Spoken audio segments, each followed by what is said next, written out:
Assalamualaikum warahmatullahi wabarakatuh. Perkenalkan, nama saya Intan Tria Rahayu. Saya dari kelas PGMI 5. Di sini saya akan mempresentasikan materi dari kelompok 5 yang berjudul Dimensi dan Struktur Pendidikan IPS. A. Pengertian dimensi IPS. Pengertian dimensi IPS adalah parameter atau ukuran yang dibutuhkan untuk menggambarkan sifat-sifat suatu objek. Dimensi dalam pembelajaran IPS dibelajarkan secara terpadu dari 4 kajian, yaitu geografi, ekonomi, sejarah, dan sosiologi, dengan melalui pendekatan tema. Program yang mencakup 4 dimensi yaitu dimensi pengetahuan, dimensi keterampilan, dimensi nilai dan sikap, dan dimensi tindakan. B. Pembagian dimensi. Yang pertama, dimensi pengetahuan. Secara konseptual, pengetahuan hendaknya mencakup fakta, konsep, dan generalisasi yang dipahami oleh siswa. Pengetahuan yang dipahami oleh peserta didik mencakup 4 hal diantaranya. Yang pertama, pengetahuan faktual. Yang kedua, pengetahuan konseptual. Yang ketiga, pengetahuan prosedural. Yang keempat, pengetahuan metakognitif. Yang kedua, dimensi keterampilan. Dimensi keterampilan merupakan dimensi yang sangat penting untuk mempersiapkan siswa menjadi warga negara yang mampu berpartisipasi secara cerdas dalam bermasyarakat.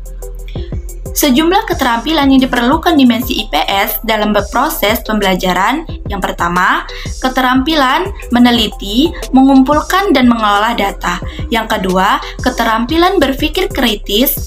Yang ketiga, keterampilan berpartisipasi, dan yang terakhir, keterampilan dalam berkomunikasi. Yang ketiga, dimensi nilai dan sikap. Dimensi nilai dan sikap adalah seperangkat keyakinan atau prinsip perilaku yang telah mempribadi dalam diri seorang atau kelompok masyarakat tertentu. Nilai dan sikap dapat dibedakan menjadi 2. Yang pertama, nilai substansif.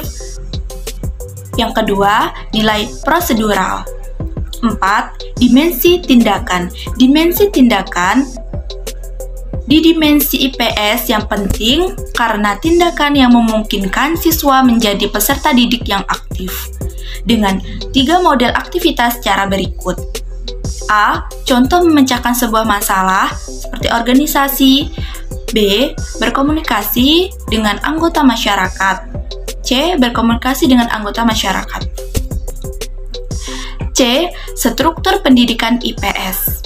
Struktur pendidikan IPS dibagi menjadi 4 bagian. Yang pertama, fakta. Fakta adalah suatu objek, peristiwa, atau kejadian yang pernah terjadi pada saat ini atau pernah ada pada masa lalu. B. Konsep.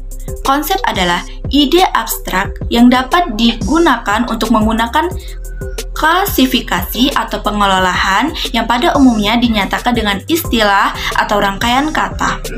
3. Generalisasi. Generalisasi berasal dari kata general yang berarti umum atau mencakup. Oleh karena itu, generalisasi merupakan pengambilan kesimpulan secara umum dari suatu gejala informasi yang kita terima yang didukung oleh kata dan fakta yang ada. Yang terakhir, teori. Teori yaitu prinsip-prinsip serta penjelasan umum yang menjelaskan hakikat gejala atau hubungan gejala berupa rumus, aturan, dan sebagainya. Terima kasih.